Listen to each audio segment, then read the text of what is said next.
अस्सलाम वालेकुम वरहमतुल्लाहि, कैसे हैं आप लोग। और उम्मीद है सब लोग ठीक ठाक होंगे। एक्चुअली एक सेटअप लगाया था मैंने सोलर सिस्टम का, पाकिस्तान में हम लोगों ने लगाया है और इसकी बहुत ज़्यादा मैसेजेस आ रहे हैं मुझे कि इसके ऊपर वीडियो बनाई जाए।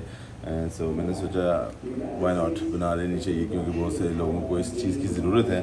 तो बाकी तो मैं टॉप चल के आपको बताता हूँ विद कॉस्ट क्या है, इसकी कैपेसिटी कितनी है और हाउ इट्स वर्क्स और मेड इन किधर की है, सारी चीज़ें। लेकिन जो नीचे सेटअप लगा हुआ है ये मैं आपको दिखा देता हूँ थोड़ा सा।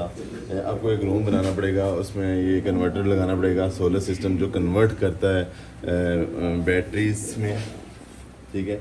और बैटरी से वापस कन्वर्ट करके बिजली जो है, ये दो कन्वर्टर लगे हुए हैं। ये एक है 5 मेगावाट का, दूसरा वाला है 5 मेगावाट का। तो अगर इसको थोड़ा क्लोज अप करके दिखाएं तो यहाँ पे आ रही है कि इसकी कैपेसिटी कितनी है, 168। जो हमारी नॉर्मल बिजली है उसकी होती है 220, ठीक है। और ये इस वक्त इसकी कैपेसिटी ये चल रही है क्योंकि इस वक्त शाम हो रही है, बाहर सूरज काफ़ी डाउन जा रहा है। और ये बैटरी इसकी, एक बैटरी का साइज़ अगर आप देखें तो काफ़ी बड़ी है नॉर्मल बैटरी से। ये वाली नॉर्मल बैटरी है और ये वाली जो है ये बड़ी बैटरी है। सो ये है 1 2 3 4 और 4 8 और ये 8.5, यानी कि आप कह सकते हैं एक छोटी वाली है। तो ये है 10 मेगावाट बिजली का जो प्रोजेक्ट है, उसमें इतनी कैपेसिटी 10 मेगावाट बैटरीज में आती है। बाकी ऊपर चल के बात करते हैं क्योंकि आपको मैं दिखाता हूँ कि प्लेट्स जो लगी हुई हैं उसका क्या सीन है। इसको अप से एंड देन ये तो आपको मैं दिखा दिया, दो कन्वर्टर लगे हुए हैं। आइसोलेटर उनको क्या कहते हैं मुझे सही आइडिया नहीं है, मैं चेक करूँगा। लेकिन ये एक 5 मेगावाट का, दूसरा भी 5 मेगावाट का है। ये जो लगे हुए हैं स्विच टू बिजली नॉर्मल, ये वापडा वाली बिजली यहाँ से स्विच करने के लिए, और ये नॉर्मल बिजली सोलर वाली पे, ठीक है। और ये नॉर्मल बाकी जो चीज़ें लगी हुई हैं, इसको ठंडा करने के लिए हमने एक फ़ैन लगाया हुआ है यहाँ पे, इन दोनों को जो हवा देते रहते हैं। सो कीप इट काम, लेट्स गो अपस्टेयर, बाकी चलते हैं, बात करते हैं वहाँ। ओके सो मैं ये बता रहा था कि नीचे लाइट में बहुत प्रॉब्लम थी। एक साइड में नज़र आ रही थी, दूसरी नज़र आ रही थी क्योंकि फ्रंट में जो बल्ब लगा हुआ था वन साइडेड था। खैर एक मिनट, कैमरा डिंगा पड़ा उससे, तो वो उस लाइट की वजह से काफ़ी एक साइडेड वीडियो, उसके लिए I am sorry for that. अच्छा, तो कहने का मतलब था, मैंने कुछ चीज़ें लिखी हुई हैं कि क्या क्या चीज़ें हैं जो इसमें क्वेश्चन एक नॉर्मल बंदा पूछ सकता है। एक तो सनसेट हो रहा है और इस वक्त जो वीडियो ये फ़ोटो बनता है वैसे उसकी अपनी एक वैल्यू होती है। खैर बैक टू द पॉइंट, मैंने कुछ चीज़ें लिखी हैं कि इसमें आप नॉर्मल जो क्वेश्चन होता है एक बंदे का वो ये होता है कि कहाँ से आया है, और ये उसका खैर कॉन्टैक्ट नंबर किसी चाहिए तो मुझे डीएम करे, वो तो मैं कर लूँगा आपसे रब्ता, मुझसे रब्ता करके मैं उसको दे दूँगा। दूसरा मेड इन कहाँ की है और हाउ इट्स वर्क, और इसकी कैपेसिटी क्या है, कितनी कैपेसिटी पे टीवी चलता है, फ्रिज चलता है, जो नॉर्मल क्वेश्चन होते हैं, और एसी चलता है क्या, और इसकी कॉस्ट क्या है, जो सबसे इम्पोर्टेंट है। आखिर में आगे वो जना मैं बताऊँगा आपको। फ़र्स्ट ऑफ़ ऑल ये है जो ये है कोरिया की हुंडई को कंपनी जो है, हुंडई जो सब जानते हैं गाड़ियाँ बनाती हैं, हाई हुंडई की, और ये हुंडई की ही हैं। एंड इसकी कैपेसिटी है तकरीबन 10 किलोवाट। इसमें जो प्लेटें लगी हुई हैं वो आप मेरे देख रहे हैं, जो अभी प्लेटें 1 2 3 4 5 6 7 8 9 10 11 12 13 14 प्लेटें लगी हुई हैं। बेसिकली 15 होनी चाहिए लेकिन उन्होंने कम लगाई, पता नहीं क्यों, आई डोंट नो।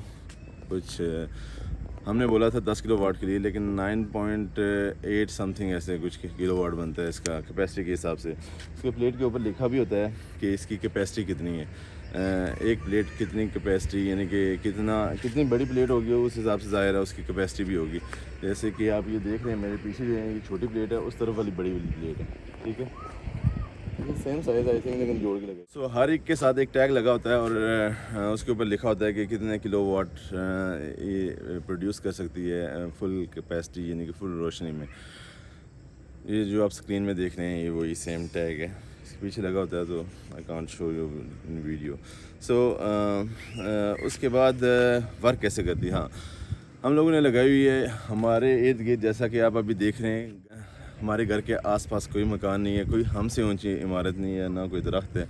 सो इसलिए हमें इस चीज़ का फ़ायदा है कि हमारे जो फुल कैपेसिटी चलती है, आई मीन सूर्य की जो फुल कैपेसिटी है वो से चार्ज होती है।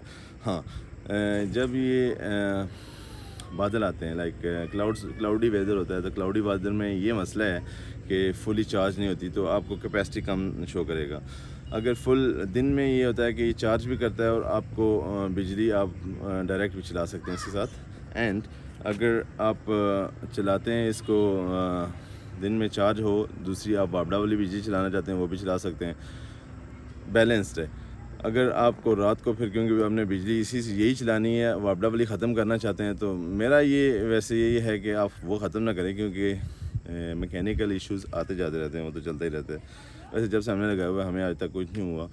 इसको अप्रोक्सीमेटली हो गए हैं 6 महीने होने वाले हैं, अब 4 महीने मेरे ख्याल 4 से 6 महीने होने वाले हैं। सो हमें तो अभी तक कोई मसला नहीं हुआ। सो 10 किलोवाट का ये पूरा है प्रोजेक्ट था जो 10 किलोवाट का था।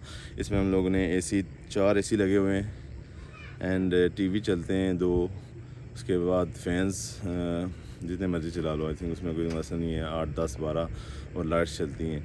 लाइट्स और कैपेसिटी वही कह रहा हूँ मैं कि कैपेसिटी आपको कितनी चाहिए डिपेंड करता है। अगर आप AC लगाना चाहते हैं तो 4 AC आराम से चल जाते हैं इसमें, इस कैपेसिटी में। लेकिन अगर कोई हैवी चीज़ चलाते हैं, जैसे हमें समटाइम मोटर चलानी पड़ती है बोर के लिए, पानी जब हम लोग लेते हैं तो उस वक्त उसकी सारा कुछ बंद करके मोटर चलानी पड़ती है, क्योंकि उसका लोड बहुत ज़्यादा है। आजकल AC जो आए हुए हैं वो इन्वर्टर AC और DC उसमें पता नहीं आते हैं, तो उसमें चल जाता है काम, क्योंकि उसकी कैपेसिटी इतनी नहीं खींचता नहीं है। सो आई थिंक 3 या 4 AC आराम से चल सकते हैं, मैक्सिमम 4 मैं बोलूँगा, लेकिन 3 आराम से चल सकते हैं, ठीक है। और अगर आप मोटर कोई चला रहे हो तो सारा कुछ बंद करके आपको चलाना पड़ेगा, मोटर बहुत ज़्यादा पावर लेती है। ओके, सो 2 चीज़ें आपको मैंने बता दी, कहाँ का है और इसकी कैपेसिटी कितनी है, ठीक है। और क्लाउडी वेदर में ये काम भी करता है, वो भी मैंने आपको बता दिया है। क्लाउडी वेदर में ये होता है कि उसकी कैपेसिटी थोड़ी हो जाती है, लाइक बिजली की फुल वोल्टेज आपको नहीं मिलेगी, 220 वोल्ट नहीं मिलेगी, उसकी कैपेसिटी कम हो जाएगी 160। तो कुछ चीज़ें ऐसी होती हैं जो हैवी फुली आपको फुल चार्ज पे ही चाहिए, तो वो नहीं चलेंगी। लेकिन बिजली TV चलेगा, लाइट्स चलेंगी, फैंस चलेंगे, AC भी शायद चल जाए, लेकिन डिपेंड करता है कि वो उसकी कितनी कैपेसिटी है। सो अगर आपको किसी को इस चीज़ का नंबर चाहिए, किसी भी सिलसिले में आपको नंबर चाहिए, तो आप मुझे DM कर सकते हैं, मैसेज कर सकते हैं। मैं आपको प्राइवेटली मुझे इंस्टा पे मैसेज करें, इंस्टा फॉलो करें पहले, फिर मैसेज करें। खैर एनीवे, अब बात आती है इसकी कॉस्ट पे। तो कॉस्ट जो है हमने जो दी है ये 12,05,000 12.5 लाख है तकरीबन हमने इसकी कॉस्ट दी है, यानी कि 12,50,000 समथिंग। हाँ, और ये वर्थ है इसलिए कि आप एक तो बिजली का कोई प्रॉब्लम नहीं है, आई गई वाला सीन है ही नहीं है, बिल्कुल नहीं है। और दूसरी बात, आपको टेंशन फ्री हो जाता है। अगर आपके पास 12-13 लाख है, 10 किलोवाट लगाओ, चुप करके बैठ के खाओ। मैं तो कहता हूँ अड़ोस पड़ोस के अगर पैसे ज़्यादा है तो उनको दे के बिजली पैसे भी कमा सकते हो। खैर जस्ट जोकिंग, इसमें ऐसी कोई वैसे नहीं है कि आप पैसे कमाओ, कैसे कमाओ ये तो नहीं पता। हाँ, कुछ एरियाज़ में ऐसा है कि वापडा वाले वापस आपसे बिजली लेते हैं, तो वो उस सीन में हो सकता है कि आपकी बिजली यानी कि ग्रिड में जाती है, उधर से वापस फिर डिस्ट्रीब्यूट होती है, तो वापडा वाले आपको पैसे देंगे। लेकिन आज़ाद कश्मीर में नहीं है, पाकिस्तान में भी मेरे ख्याल से शायद अगर हुआ भी तो इस्लामाबाद में शायद हो, या कराची में हो, शायद बड़े शहरों में हो, लेकिन यहाँ पे कोई ऐसा सीन नहीं है अब तक। इंटरनेशनली मैं UK की बात करूँ तो UK वाले ऐसे करते हैं कि आप लगाते हैं, वो ग्रिड में जाती है, वापस आपको बिजली मिलती है, उसमें से जितने पैसे होते हैं, यानी कि आप जितने यूज़ करते हो उससे जो बाकी बचती है, जो ज़्यादा उन्होंने ली होती है उसके पैसे, वो आपको बैच चेक दे देते हैं। ये UK की बता रहा हूँ, UAE में भी ऐसा कोई कॉन्सेप्ट नहीं है वैसे। सो इसकी कॉस्ट जो है वो 12.5 लाख है, 12,50,000 रुपया, ठीक है, आज़ाद कश्मीर में लगाने के लिए। पाकिस्तान में शायद सस्ती लग जाए क्योंकि ट्रांसपोर्टेशन और सारा कुछ मसले मसाइल जो हैं। सो उम्मीद है आप लोगों के लिए वीडियो फ़ायदेमंद होगी। मज़ीद आपको कुछ जानना है तो प्लीज़ मुझे मैसेज कर सकते हैं, आई ट्राई माई बेस्ट कि मैं उसका पूरा जवाब दे दूँ। इसके बारे में कुछ भी चीज़ जाननी हो तो 2-4 पॉइंट थे, कोशिश कर कि यही की है कि छोटी सी वीडियो बनाई जाए और मेरे घर से आपको व्यू उम्मीद है अच्छा लगा होगा। हाँ, लाइक एंड सब्सक्राइब करना ना भूलना। Thank you, bye bye.